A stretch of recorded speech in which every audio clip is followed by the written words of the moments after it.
was the end of August, and the last breath of summer clung to the forests of Oregon like fog on glass. Haley Worthington was 22, a college senior with a stubborn streak and a love for solo hiking.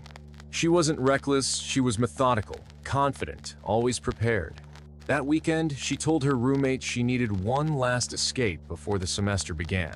Just 2 nights out on the Devil's Gate Trail. It was a route she'd studied before, a moderately challenging loop known for scenic ridges and sheer cliffs. But among locals, there were whispers. That trail had a different name to them. They called it the Trail That Takes. Not because of the terrain, but because people had vanished there. Not many, but enough. Enough to stain its name. Haley didn't care for folklore. She packed a small rucksack, left her car at the trailhead just after sunrise, logged her route in the ranger's box, and started walking into the trees. She would never be seen again. She texted her roommate the second she parked a quick, "Made it! Talk later!" Then stuffed her phone into the top of her backpack and began down the trail. At first, everything felt just as the travel blogs had promised. Quiet, scenic, serene. The sound of her boots crunching pine needles was the only noise competing with the gentle breeze in the trees. But less than 20 minutes in, something felt off. The forest grew denser, darker, as if the trees had pulled closer together. The air was damp and unmoving, and there were no birds, no insects, nothing. The silence wasn't peaceful anymore, it was pressing. She thought maybe she'd taken a wrong turn, but there were no turnoffs. The trail was clearly marked, yet somehow it felt like she wasn't where she was supposed to be. At one point, she heard movement branches cracking softly, but not in rhythm with her steps. She paused, listened. Nothing. She started walking again, a little faster. Every few minutes, she'd glance behind her, sure she'd see another hiker, but there was never anyone there. Then came the carvings, not signs, not graffiti. Etchings crude, shallow marks gouged into the bark of trees lining the trail. Strange symbols she didn't recognize. Some looked like runes, others like scratch marks. A few were smeared with something that had dried brown. She stopped to take a photo, but remembered her phone was still in her pack. She debated turning back just for a second, but pride kept her moving. She told herself she was imagining things. The forest wasn't trying to close in. The wind wasn't whispering her name. She just needed to reach the clearing everyone had written about. She passed a wooden sign that simply said, Mile 3, but it looked ancient, weathered, and cracked as if it had stood there for centuries. Then the trail dipped. The trees formed a tunnel, and she stepped inside. It felt colder. Her breath misted. The light dimmed unnaturally. And then she heard it again, movement this time right behind her. She spun around. Nothing. But now, she was sure. She wasn't alone. She kept walking, now faster, gripping the straps of her backpack tightly. The silence was unbearable, like the whole forest had stopped breathing.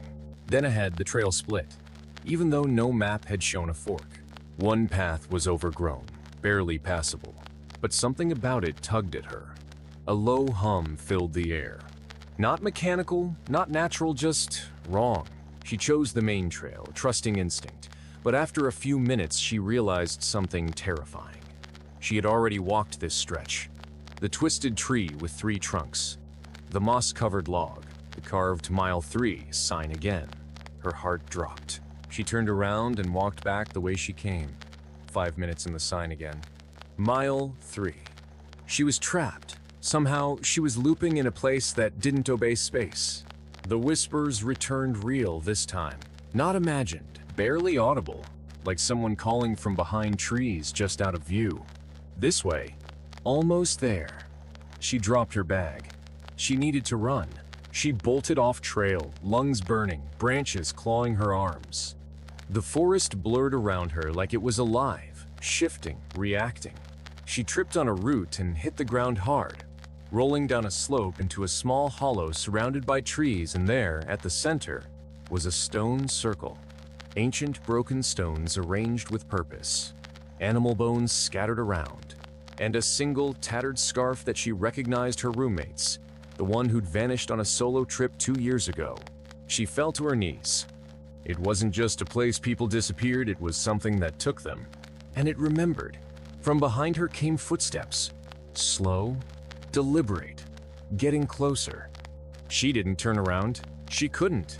Every part of her body screamed to run, but something deep inside instinct maybe told her that turning to face whatever was behind her would mean never leaving this forest.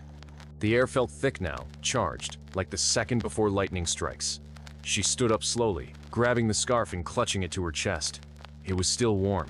That didn't make sense. She stepped backward, still not turning, her foot brushing bones as she moved. Then a voice, clear, calm, and close. "You weren't supposed to find this." Her blood turned cold. She ran. Not in a direction, just away. Branches slapped her face, thorns tore at her legs, but she didn't stop. She ran until the light changed warmer, more golden. The sounds of birds returned. She stumbled onto a dirt road where a park ranger's truck sat idling. She collapsed. When she woke up, she was in a hospital. They told her she'd been missing for over 36 hours, but she knew that wasn't true. It had felt like days, weeks maybe. She showed them the scarf. They said her friend's case was closed. No trace had ever been found. The scarf had been with the family the whole time, stored in a sealed evidence locker. The one in her hand was identical, but somehow not the same. She never went back into the woods, but sometimes, in the quiet of her apartment, she swears she hears whispering outside her window. And once, just once, she came home to find dirt tracked across her floor, ending at her bedroom door, and a fresh carving on her wall. Just 3 words. Mile 3 again.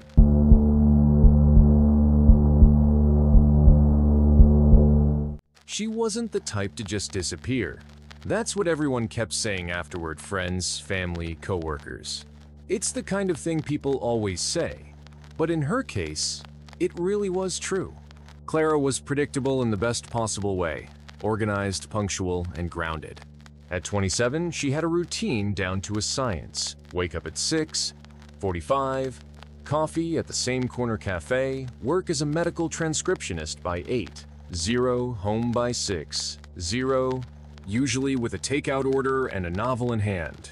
She wasn't reckless. She wasn't spontaneous. She didn't vanish. And yet, on a Thursday night in June, Clara stepped outside her apartment building for some fresh air and never came back. It wasn't the middle of nowhere. She lived in a mid-sized city in Indiana, a quiet neighborhood with tree-lined streets and working streetlights. Her building had security cameras. There were people walking dogs. It wasn't supposed to be a place where people evaporate. But that's exactly what happened. The strange part wasn't just that she disappeared. It's what was left behind. Not just her wallet and keys, which she'd left inside, but something far more unnerving.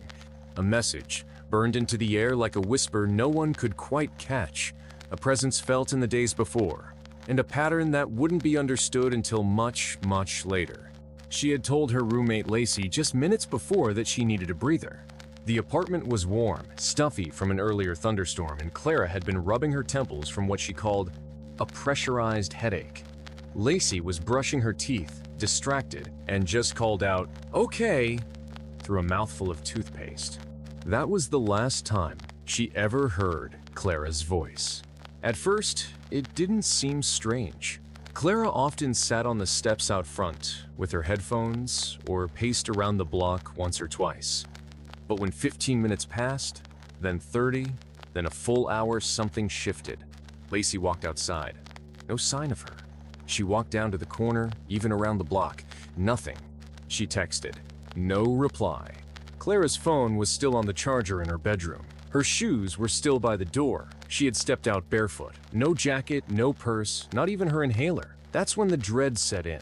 A missing person report was filed less than 6 hours later. Police reviewed the building's front camera. Clara was seen walking out the door in loose pajama pants and a t-shirt, pausing for a second under the porch light. Her face was unreadable, not scared, not excited, just distant. Like she wasn't entirely present, And then she walked down the steps. That was the last time anyone saw her. The camera's angle didn't catch much after that. But here's where things get unsettling. At precisely the moment Clara left the frame 9:42 p.m., the footage glitched. Just for 2 seconds. A heavy digital stutter like an old VHS tape dragging across the head. Then normal again. Police chalked it up to a power surge. But Lacey swore the porch light never flickered. Over the next few days, flyers went up. Local news ran segments, and neighbors volunteered to comb nearby parks and alleyways. No sign of struggle, no sightings, no useful tips. Until one man came forward, an old security guard who patrolled the nearby elementary school 3 blocks down. He said that night, around 10:00 p.m., he saw a woman standing completely still under the schoolyard floodlight, barefoot, pale, and facing the brick wall. When he called out to her, she didn't flinch. He turned his flashlight toward her, and in that moment, she was gone. Just gone. He chalked it up to exhaustion. But when he saw Clara's photo on the news 2 days later, he quit his job. 2 weeks later, Clara was still gone. The police were losing momentum. Lacey was losing sleep. She'd started waking up at exactly 3:17 a.m. every night, the same minute she'd last checked the clock before noticing Clara was missing. She started keeping a journal of strange occurrences. Distant knocking sounds with no source. The porch light flickering in a pattern that didn't match the weather. Her phone ringing with no caller ID and no voicemail afterward. She stopped telling the police. They didn't believe her anymore. One night, she finally broke down and watched the security footage again. She paused it at the exact moment Clara disappeared from frame. Then, frame by frame, moved forward. And just before the glitch, she saw it. In the window reflection, a tall figure, featureless, standing beside Clara. But only for one frame. The glitch wiped it. She gasped, heart pounding. She rewound, tried again. It was gone. Nowhere. Like her memory was playing tricks. But she knew what she saw. Then came the email. Sent to her at 3:17 a.m. No sender, no subject. Just a single image. Clara, barefoot, in a hallway she didn't recognize. Her eyes were wide, her mouth slightly open. The background was off, too symmetrical, too clean, like it wasn't real. Lacey dropped her laptop. When she opened the message again, it was gone. No trace in inbox, no deleted folder, no cache. Just silence. She called the police again, begged them to reopen the case, but they told her gently, "Ma'am, we already followed up on everything. We think she walked away voluntarily." Lacey couldn't sleep anymore. Her apartment felt wrong. She eventually moved in with her sister. On her last night in the old place, she went out to sit on the steps just to remember. And there it was, a sound, a breath right beside her ear, and Clara's voice, soft, almost disappointed. "You left me." The porch light blew out. Lacey never went back to that apartment. She couldn't. Even in her sister's home, miles away, she sometimes felt it, the flicker of the porch light in her dreams, the echo of Clara's voice at 3:17 a.m. She eventually moved to another state, changed her number, tried to rebuild, but it followed her. Once, in the background of a selfie taken at a farmer's market, someone pointed out a blurry figure standing behind her. Barefoot, pale, her expression impossible to see, but unmistakably familiar. She deleted the photo, but it didn't matter. The next morning, the same image was taped to her front door. No note. No camera caught who left it. And the paper felt damp, like it had been outside for hours, but she'd been home the whole time. 1 year to the day Clara disappeared, Lacey received a package in the mail. No return address. Inside was a DVD. No label. Against her better judgment, she played it. It was the porch camera footage. The exact same clip she had watched dozens of times. But this time, it didn't glitch.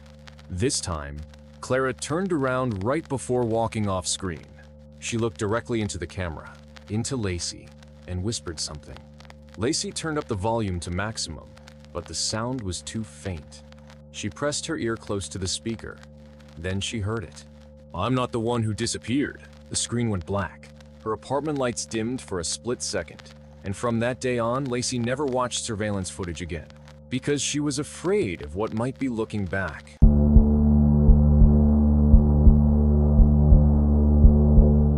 Delia Hart was the kind of person everyone trusted on the trail. 26, quiet, prepared, and endlessly methodical. She logged every route, triple-checked her pack lists, and texted her location like clockwork. When she vanished near Skybend, a rocky overlook deep in the forests of Northern California, it made no sense. Rangers had seen it all: sprained ankles, animal attacks, even hikers getting lost in the fog. But this wasn't that. Her backpack was found neatly resting on the edge of the rock formation, zipped tight with no signs of distress. Her boots were placed side by side. No scuff marks, no drag lines, no blood. Yes, placed. Her phone was there too, screen still lit, paused on a selfie she had taken minutes before her disappearance. In the photo, she's smiling, squinting into the sun. Thermos in one hand, and behind her, deep in the trees, a figure is partially visible, pale, barefoot, expressionless, blurred as if caught mid-movement. No one recognized him. No other hikers were in the area. The GPS metadata said the photo was taken at 2:14 p.m. The last GPS ping from her phone was at 2:16, 3 miles away from that spot. There was no time for her to have moved that far, especially not barefoot. Search dogs caught no scent. Helicopters found no trail. It was like she had been lifted from the world. Weeks passed. Her friends launched forums, theories, even a private drone search. Nothing. Then, 5 months later, her phone reconnected briefly near the base of the same cliff. No new photos. Just a single note in her locked notepad app that no one remembered typing. "I'm still on the trail." Forensics couldn't determine when it was written. They couldn't even verify who wrote it. But the phone's camera had been activated. The gallery was empty except for one image, buried in a hidden folder. A photo of the woods, same as before. But this time, the pale figure was closer, smiling. For months after Delia vanished, Skybend became the center of whispered warnings between hikers and park rangers. People began reporting strange interference with their GPS and phone compasses near the overlook devices would spiral uncontrollably, forcing restarts that never helped.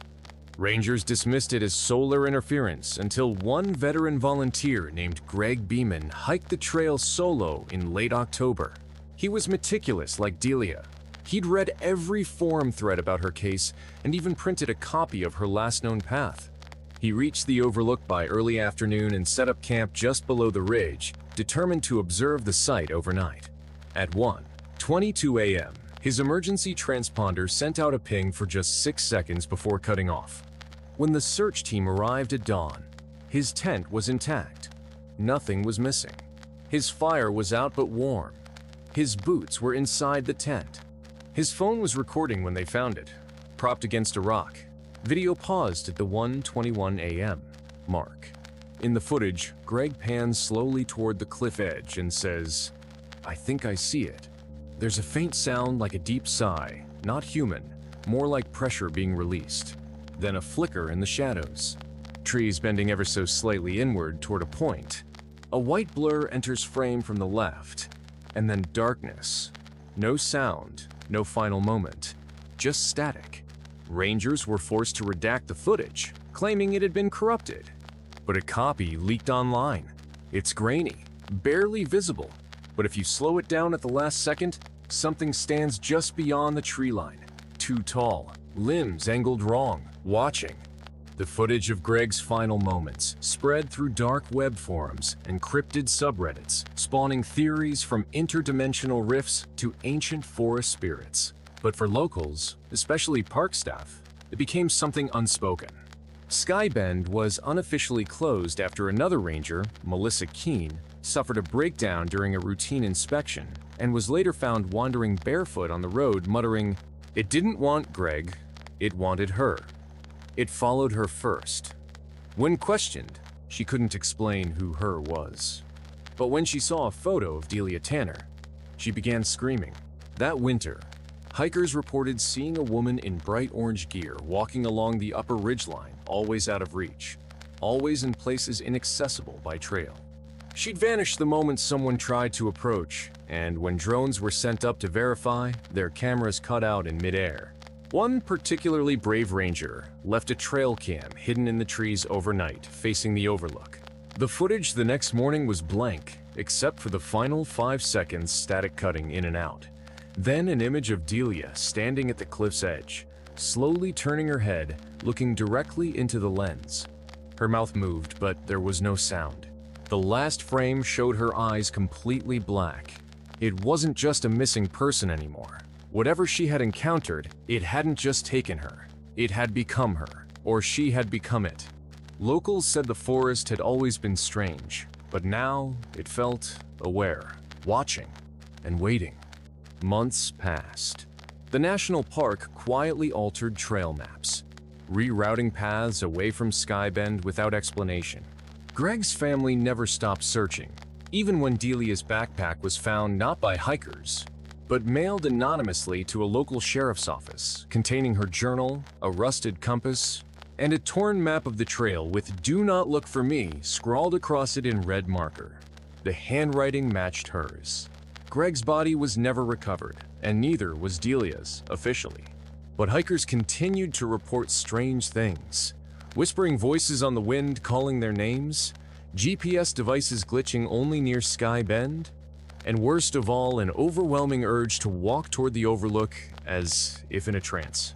One survivor, a boy named Caleb who wandered from his family's campsite, was found standing at the cliff's edge, eyes wide and unblinking, whispering, "She's inside the trees." When rescued, he had no memory of leaving the tent. The final straw came when a rescue helicopter captured thermal footage of a figure pacing along the overlook, heat signature visible, yet not corresponding to any known person in the area. It moved too smoothly, too rhythmically, like it was mimicking human behavior. After that, the park made Skybend permanently off-limits. Barriers were erected, rangers posted signs citing landslide risk, but the locals knew better. They say the forest keeps what it wants. That whatever took Delia and maybe Greg isn't just living there, it's part of the land now. The overlook doesn't just take people, it calls them. And once you hear it, it never lets you go.